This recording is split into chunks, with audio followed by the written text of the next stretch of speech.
Hey, Scruffy. Early again, huh? Oh, wow, you're making this a habit. You're coming in again.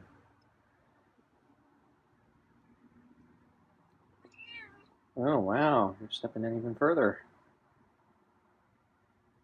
Yeah, there's no kibble in there.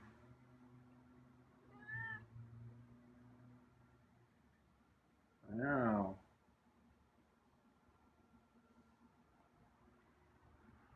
Okay, going back out. So I have, let's see, kibble and hearty cuts with real chicken and beef. So this is the first time you're not getting extra rotisserie chicken since your injury, I think.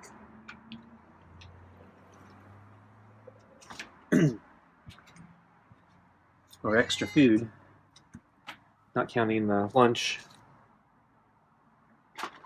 So we're kind of doing normal portions tonight for the first time in weeks.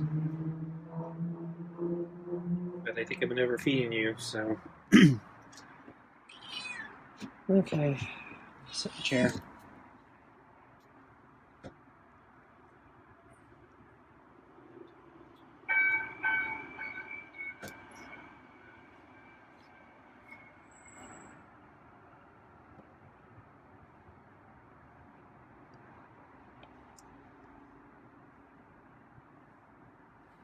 So I'm covered in mud right now. I just got back from my bicycle ride, and for the most part, I thought it was reasonably dry from the rains that we had a couple days ago. Could tell that the rain had packed down some of the loose dirt on a lot of the trails, so and it had dried out enough that it was firm, not too soft. But there was one, I'm not sure what to call it, a valley. So there's this one section where it's on one of the steep mountainsides. It basically it V-shapes, so it descends and then it descends steeply and then comes right back up. So it kind of forms like a V. And so I was riding down that section, and at the very bottom, I saw it was there was a big giant mud puddle. So it looked like all the water had collected and got stuck in this little valley. And because I'm going down so fast, I can't really stop easily in time because my brakes on my bicycle are not good enough to basically stop that quickly. Going down that fast. Because the puddle was actually pretty big. Because it was basically the entire bottom. But I also saw that there was one strip kind of in the middle of the puddle that looked like it was dry. So basically I aimed for that strip, hoping that I basically dodged the the mud and the water and be able to ride on the one hopefully dry spot. But unfortunately, as I rode over the strip, it basically sunk right into the puddle, so it wasn't really that dry. And then basically I descended into the puddle and made a big giant splash. And covered my bike and myself in mud and water, and I kind of feel really nasty right now. I actually decided to spend a little time cleaning off my bike after I got back, just because it was nice and clean, because I just got it tuned up and repaired, and my mechanic did a really great job cleaning everything up. So thought it was a shame that it's already covered in mud now. So I got out some rags and some soap and water and tried to at least wash down the worst parts of it, and then re-oil the chain a little bit. But yeah, I think my clothes actually got a lot of mud on them, and my legs and my shoes and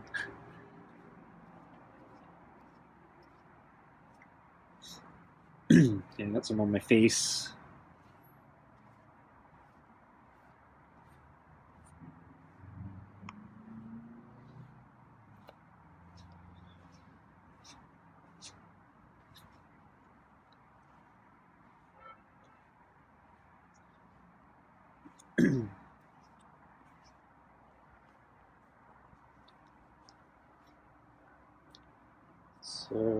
So the weather was So it stopped raining. It's still kind of cold, but sun kind of came out today, so it wasn't too bad. It's kind of cloudy most of the day, but the sun kind of broke through every now and then.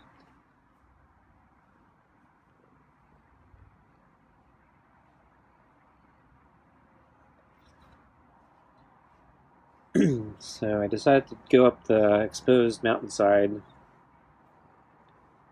and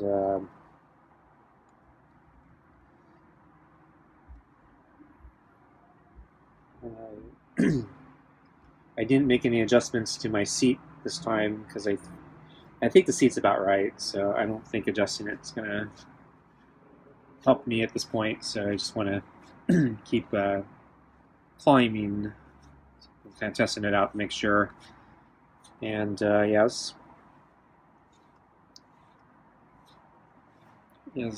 yeah, kind of struggling climbing up. Not as bad as before I adjusted it, but it feels harder than before I got the seat changed. So I don't know. I might just be out of shape. But I think there is a slight difference with the new seat and the new position. So I think it's making a little bit of a difference, but I don't think adjusting it's going to help me at this point. Just getting in better shape probably help me more. The other thing that would help me more is getting a bike that actually has much better gearing, because it is a pretty tough climb with the gears that I have.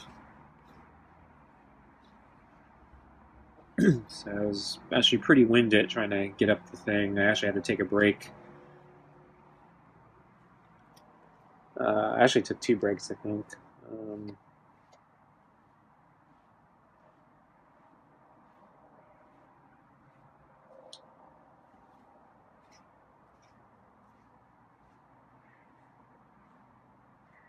But I decided I wanted to try doing the extended route, which requires me to go up another section that's also very steep, but it takes me to a vantage point that looks kind of over the entire valley. So, so I rested before Scruffy's lifting his paw there. So I had to take a rest before I climbed up that part, and I think after the rest, that other part wasn't too bad. So.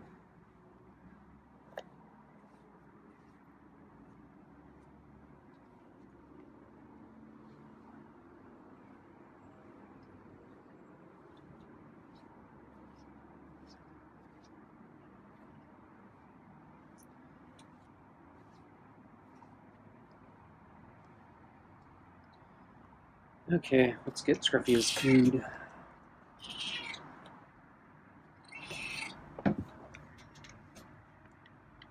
Okay. So I turned the mat last night. So give Scruffy a little more space, because the way he likes to sit on the mat or stand on the mat when he's eating, and he keeps. It was turned in a certain way, so it was hard for me to put the food down, because he go to the very end of the mat.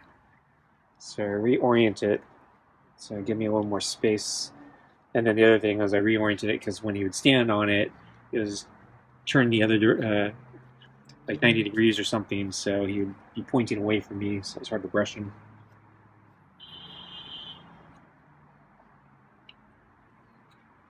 Okay, I'm done brushing.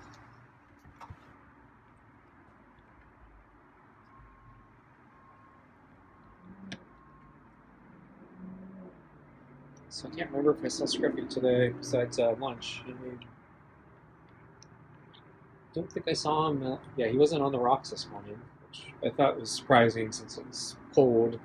I know he likes to go on the rocks early in the morning, try to get some sun. But I don't think I saw him.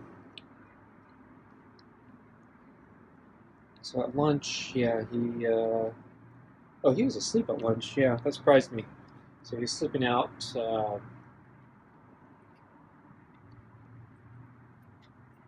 inline side of the door. But I thought he'd be waiting for me to bring out food, but he was sound asleep, so I had to wake him up. Or I woke him up when I brought out the food and the water. Didn't really mean to wake him up, but I wanted to bring out his water and food then, so oh well.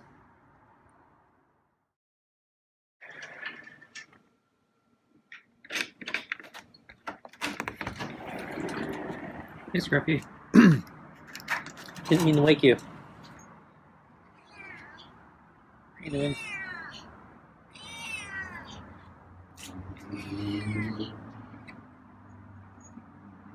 It's lunchtime. So I'm going to bring out the water and a little bit of kibble.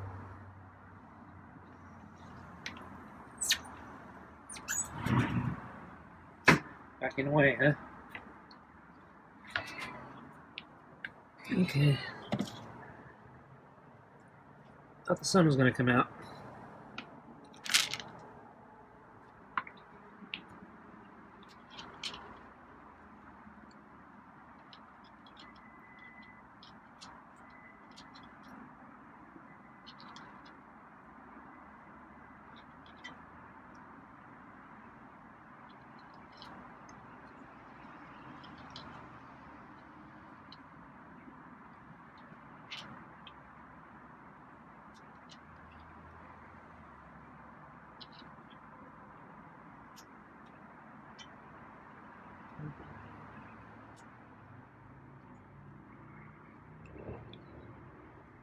So I don't think I was.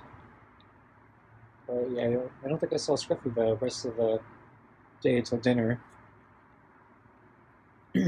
So he came out to the gray mat just as I was about ready to bring out his food. So his timing for dinner was about spot on tonight.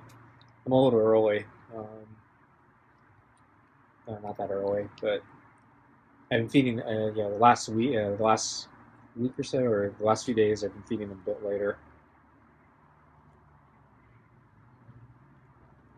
So we still have a little bit of daylight right now. But, yeah, there have been a few times where the sun was about gone or already gone.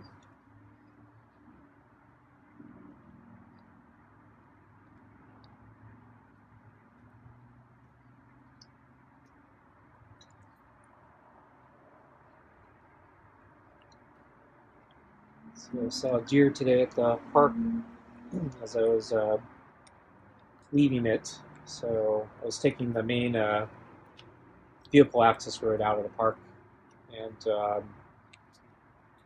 near the end of near the exit, yeah, there was a deer standing right in the middle of the road. It was male, I guess. He had the big antlers, so hasn't shed them yet. I'm guessing, yeah, they're gonna have to shed the antlers probably pretty soon. So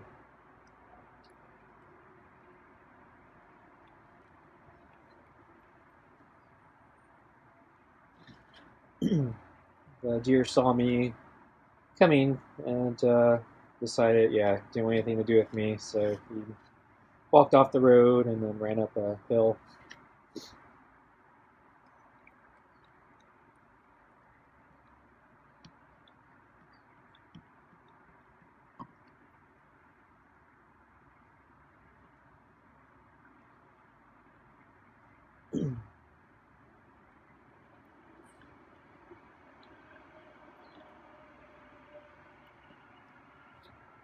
So there's a small town in Japan called Nara. I talked about this before, though I think it's been like a year or two since I've talked about it. But yeah, I got to go there once. But yeah, so Nara it's a really nice kind of scenic town. They have a lot of traditional Japanese gardens, and yeah, it's a lot of nice forestry look. It's I think it's about an hour from Osaka by train. But yeah, it's novel because the deer are sacred there, and basically because the deer are so beloved and considered sacred, the deer have learned to not be afraid of humans, and they actually learned how to bow their heads to get food. And move the balls for Scruffy.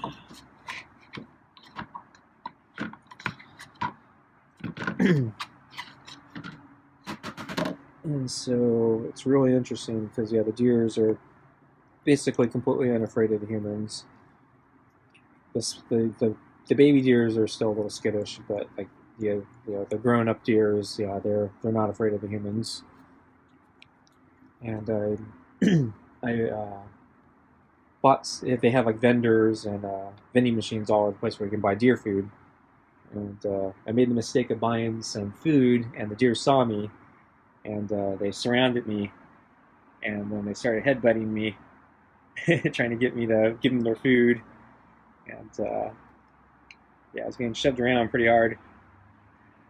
Uh, I went at a time where the antlers had already been shed, so I didn't at least have to deal with that.